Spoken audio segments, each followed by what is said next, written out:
नमस्कार। आइए आज हम पुरुषोत्तम मास की कथा और उसका महात्म्य दोनों सुनते हैं। इसमें दोनों कथाएं मौजूद रहेगी।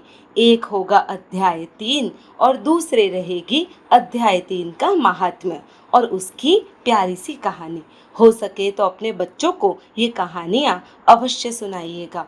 और हाँ, व्रत वगैरह ना भी होते हो तो भी ईश्वर का नाम सदैव आपके साथ रहे, ऐसी मेरी ईश्वर से प्रार्थना है। कहानी सुनने से भी व्रत करने का फल अवश्य मिल जाता है। तो आइए अधिक मास के तीसरे दिन की तीसरी कहानी और उसका महात्म्य सुनते हैं। तृतीय अध्याय। अध्याय का नाम है मल मास कथा का प्रारंभ। शौनक आदि ऋषि बोले, हे महाभाग्यशाली सूत, नर के मित्र नारायण ने नारद को जो शुभ वचन कहा था वह हमें विस्तार से कहो। शौनक आदि ऋषियों से पूछने पर सूत पुरानी बोले, हे मुनियों, नारद जी समक्ष नारायण ने जो कहा था वह मैं आपको सुना रहा हूँ, आप भी सुने। भगवान नारायण ने नारद जी को कहा, हे ब्रह्मपुत्र नारद, यह कथा श्री कृष्ण ने युधिष्ठिर को कही थी। कथा श्रवण से पांडवों को कौरवों के त्रास से छुटकारा मिला था। दुष्ट दुर्योधन और अन्य कौरव ने पांडवों को बड़ा कष्ट दिया था और कष्ट देने में कोई कसर भी नहीं छोड़ी थी। पांडवों को लाक्षागृह में जलाने का कपट किया था, जुए में भी हराया था। दुशासन ने सभा के बीच द्रौपदी के वस्त्र उतारे थे, उसके बाल पकड़कर खींच के सभा मध्य लाया था। उनका इरादा द्रौपदी को नग्न करना था, लेकिन भगवान श्री कृष्ण ने द्रौपदी की प्रार्थना सुनते ही वस्त्र देना शुरू किया था और द्रौपदी की भगवान ने लाज बचाई थी। शर्त के अनुसार पांडवों को 13 साल वन में रहना पड़ा था। जब पांडव काम्यक वन में थे तब श्री कृष्ण वहां उनसे मिलने आए और वे बहुत कोपायमान थे। भगवान का रूप देखते ही अर्जुन ने नमस्कार करके कहा, हे प्रभु, आप गुस्सा ना होइए, आप संसार के पालन करता हैं, आप शांति रखें, हम आपकी शरण में हैं। अर्जुन की नम्र बात सुनते ही श्री कृष्ण जी का क्रोध ठंडा हो गया। उन्होंने मुस्कुराते हुए कहा, अर्जुन, मैं अपना कष्ट सहन कर सकता हूँ, परंतु अपने भक्तों पर छोटा सा कष्ट भी यदि आता है तो वह मैं सहन नहीं कर पाता हूँ। भक्तों का दुख मुझे पहाड़ जैसा लगता है। भक्तों के दुख दूर करने के लिए मैं अजन्मा होते हुए भी जन्म लेता हूँ। अब आपके दुख कुछ समय में ही दूर कर दूंगा। व्यक्ति को सुख, दुख, हानि, लाभ अपने कर्म के अनुसार मिलते हैं। कर्म बंधन दूर करने के लिए व्यक्ति को धार्मिक कृत्य करने चाहिए, जैसे व्रत, तप और अपने शरीर और आत्मा को पवित्र बनाना चाहिए। अब जो मास आएगा वह अधिक मास के नाम से जाना जाता है और आप यही मास में जो व्रत, तप, दया, धर्म करेंगे उनके फल स्वरूप अपना राज्य, सुख, वैभव पुनः प्राप्त करेंगे। श्री कृष्ण के ऐसे वचन सुनते ही अर्जुन ने पूछा, यह अधिक मास क्या है? हमें क्यों व्रत करना चाहिए? इससे क्या फल मिलेगा? कृपया हमें समझाइए। श्री कृष्ण ने कहा, वर्ष, मास, दिन, प्रहर, घड़ी, पल और विपल, यह सब समय अर्थात काल के विभाग हैं। जिस तरह सागर, नदी, तालाब, कुआं, झरना, यह सब जल के विभाग हैं। ये सभी को अपने देव की कृपा से सुख मिलता है। ऐसी हालत में एक नया मास पैदा हुआ है, लेकिन यह मास का कोई अधिष्ठाता देव नहीं है, अतः यह मास मल मास के नाम से जाना जाता था। लोग इसे मलिन मास मानकर सत्कार्य करते नहीं थे, क्योंकि सूर्य एक ही राशि में रहता था, अतः लोग इसे निंदा पात्र समझते थे। इस प्रकार तिरस्कृत मलमास निराश हुआ। इसे आत्महत्या की भी इच्छा हुई थी। एक दिन वैकुंठ लोक में मेरे पास आया था और आंख में आंसू के साथ उसने अपना दुख बताया था। इति श्री बृहद नारदीय पुराण के पुरुषोत्तम महात्म्य का मलमास कथा का आरंभ नामक तृतीय अध्याय संपूर्ण। आइए अब पुरुषोत्तम मास की पावन कथा पढ़ेंगे, जिसे महात्मम भी कहा जाता है। महात्मम का नाम है श्रद्धा का फल। अनंतपुर नाम के एक गांव में एक बढ़ई रहता था। इस परिवार में लगभग 11 लोग रहते थे। वह, उसकी पत्नी, 7 पुत्रियां और 2 पुत्र। पुत्रियां तो बड़ी थी, लेकिन पुत्र अभी छोटे थे। परिवार की तमाम जिम्मेदारी बढ़ई के हाथों में ही थी। बढ़ई अपने काम में चतुर था। अपनी कला के हुनर से उसे नित्य काम मिलता रहता था। बढ़ई भगवान के छोटे बड़े मंदिर बनाया करता था। उसकी काष्ठ कला को देखते कोई भी खुश हो जाता और वाह वाह करता। बढ़ई सारा दिन काम करता था, तब घर का निर्वाह चलता था। अपना परिवार लंबा चौड़ा था और कमाई करने वाला वह स्वयं ही था। अतः घर परिवार में बाधाएं आती रहती थी। अपने घर में 7 पुत्रियां होने की वजह से बढ़ई के मन में पुत्रियों की सगाई एवं शादी के बारे में भी चिंताएं होती रहती थी और अपने संतानों की वजह से हमेशा गरीबी में उलझा रहता था। वैसे अपने पास कुछ था भी नहीं। हर रोज कमाना पड़ता था। बचत कहाँ से होगी।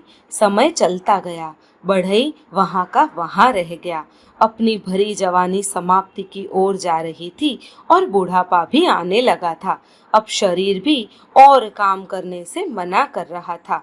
बारी बारी थक जाता, फिर भी काम तो करना पड़ता। अपने घर की जो जरूरत थी। जब जवानी का समय था, तब बढ़ई ने कभी भगवान को याद नहीं किया था। अपने काम में ही हर वक्त गुजारा करता था। लेकिन अब समय बदल गया था। अब देव दर्शन जाता और जहाँ भी प्रभु जी के गान हो, कथा हो, वहाँ डंका लगा देता था। एक समय कहाँ से कोई कथाकार आ गया। बढ़ई वहाँ जाकर कथा सुनने लगा। एक सुबह कथाकार ने अपनी कथा में कहा, भगवान संसार के तमाम की खबर रखते हैं। छोटी चींटी और हाथी वक्त आने पर भोजन भी दे देते हैं। भगवान हमें बिना भोजन सुबह में उठा सकते हैं, मगर रात को बिना भोजन हमें कभी सोने नहीं देते हैं।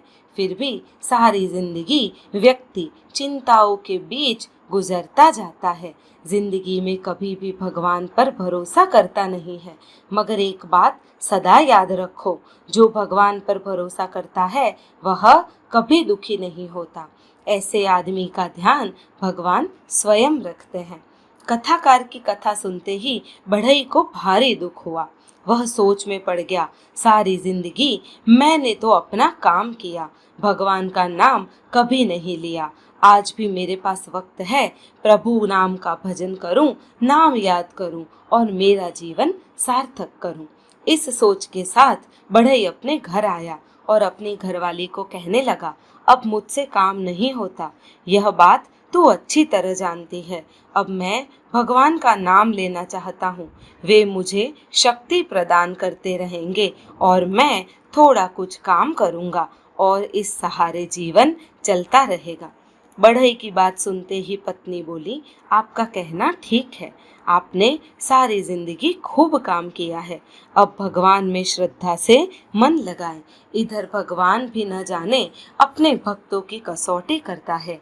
बढ़ई की यही दशा हुई। न जाने कसौटी के मार्ग रूप बढ़ई का बाजार से काम मिलना बंद हो गया। नतीजा घर में रसोई बंद हो जाए ऐसा समय आ गया। पत्नी घबराने लगी, अब क्या होगा। और उसको हुआ कि भला मैं अपने पति से कुछ बात करूं, मगर वो चुप रही। इस दौरान बढ़ई को भगवान पर अटूट श्रद्धा हो गई। दयालु प्रभु एक दिन अवश्य सहाय करेंगे। बढ़ई रोजाना कथा में जाने लगा। अब मानो एक नियम सा हो गया था। तब पुरुषोत्तम मास का आगमन हुआ। कथाकार ने भगवान की महिमा बताते हुए कहा, अब पुरुषोत्तम मास आ रहा है। जो इस दौरान कथा सुनेगा, व्रत करेगा, देव दर्शन करेगा, नित्य स्नान और कांठा गौर माँ जी की कथा सुनेगा उपवास करेगा, अपनी शक्ति के अनुसार दान करेगा, वह भगवान पुरुषोत्तम जी की कृपा से उसका सब दारिद्र्य भरे संकट हट जाएगा। बढ़ई ने यह बात घर में अपनी पत्नी को कही। पत्नी तो तैयार हो गई और दोनों ने व्रत का संकल्प लिया। समय आते ही दोनों प्रातःकाल स्नान वास्ते नदी जाते, देव दर्शन करते और अपनी यथाशक्ति दान भी करते, भगवान का भजन भी करते। अब समय बढ़ता गया। अधिक मास समाप्त होने में थोड़े दिन बाकी रहे। घर में अनाज का एक भी दाना नहीं था। ब्राह्मण को नित्य दान देना और उस दान को कहाँ से लाए, उसकी चिंता उसे बढ़ गई थी। एक दिन सुबह सुबह बढ़ई अपनी कुदरती हाजत के लिए गया। जंगल में जहाँ बैठा था वहाँ जमीन ढलवा थी और बढ़ई ने कई दिन से उपवास रखे थे। शरीर भी अशक्त था। फिर वो नीचे की ओर गिरने लगा, लेकिन अचानक बढ़ई के हाथ में एक वृक्ष की टहनी आ गई। उसे अपने हाथ में पकड़ी भी, लेकिन वहाँ एक छोटा सा खड्डा हो गया। बढ़ई की नजर वहाँ गई, कुछ चमकती चीज देखी, लेकिन उस वक्त अंधेरा था। बढ़ई समझ न पाया कि वह चमकती चीज क्या है। फिर भी बढ़ई वहाँ रहा। जब प्रकाश का आगमन हुआ तब देखा तो उसे बहुत आनंद हुआ। खड्डे में थोड़े हीरे और साथ साथ सुवर्ण मुद्राएं भी थी। इतना कुछ देखते ही बढ़ई ने सोचा, भले मैंने उसे देखा हो, लेकिन ये मेरे नहीं हो सकते। गांव की सीमा में पड़ा हुआ धन मेरा कैसे हो सकता है। हाल ही में हम दोनों भगवान पुरुषोत्तम जी का व्रत करते हैं। यदि मैंने उसे लिया तो जरूर मैं पापी कहलाऊंगा। ऐसा सोचते वह अपने घर वापस आ गया। अब बढ़ई समय होते हुए भी घर नहीं आया तो बढ़ई की घरवाली कुछ चिंता करने लगी और अपने द्वार पर खड़ी खड़ी प्रतीक्षा करने लगी। तब बढ़ई अपने घर आया और अपनी पत्नी को बात बताई। पहले तो वह खुश हो गई, लेकिन खाली हाथ घर आए पति को गुस्से से बोलने लगी, आप किस प्रकार के हो? हाथ आया धन नहीं लिया। आपको कहाँ चोरी करनी थी? समय का फायदा लेना भी आपको नहीं आता। अपना तो नसीब फूटा है। हम सदा के लिए कंगाल रहेंगे। चलो अब वह स्थान मुझे दिखा दो, मैं ले आती हूँ। तब बढ़ई बोला, भाग्यवान, कैसी गलत बात करती हो, वह हमारा नहीं था। फिर भी जो मैंने लिया होता तो हमारी भक्ति बेकार चली जाती। बढ़ई ने अपने अच्छे स्वभाव का परिचय दिया, मगर पत्नी तो फिर से कहने लगी, सब बात छोड़ो, जब लक्ष्मी हमें तिलक लगाने आती हो तब कौन चेहरा साफ करने जाता है। बढ़ई ने कहा, मगर मैं किसी पराये धन को हाथ नहीं लगाऊंगा।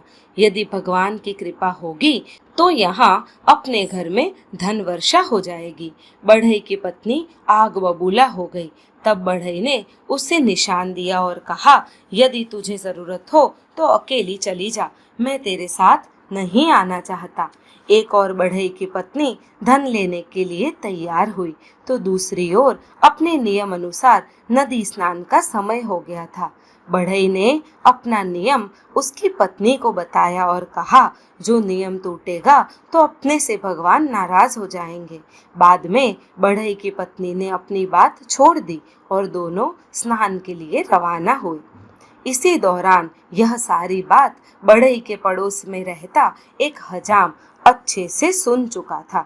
उसने अपनी पत्नी को यह बात बताई और थोड़ी ही देर में दोनों बढ़ई वाली जगह पर पहुंच गए।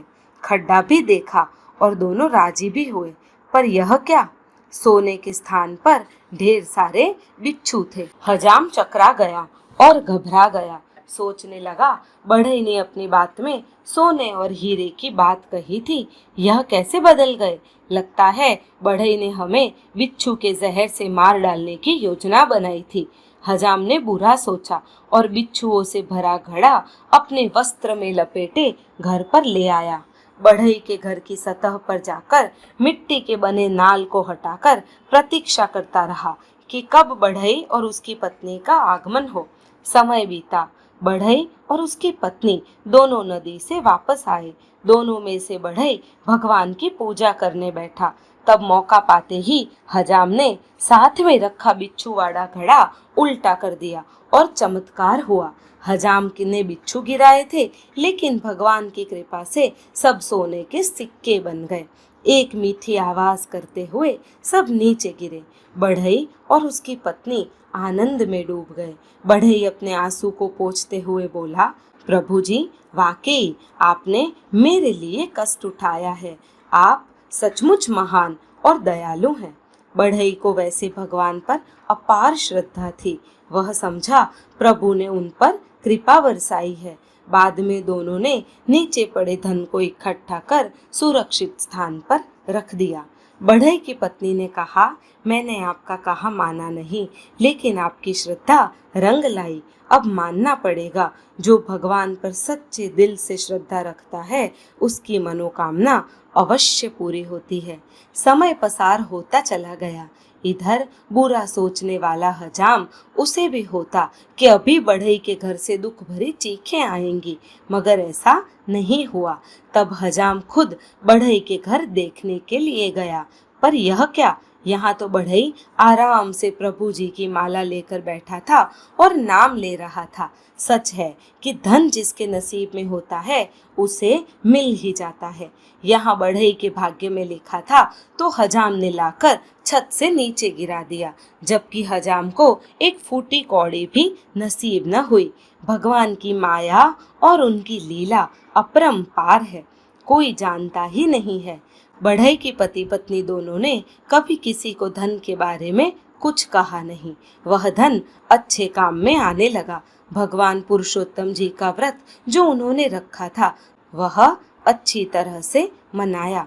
ब्राह्मण को अच्छा भोजन दिया, दान दक्षिणा भी दी। बाद में वे दोनों अपना सारा समय भगवान के भजन के पीछे पूरा करने लगे।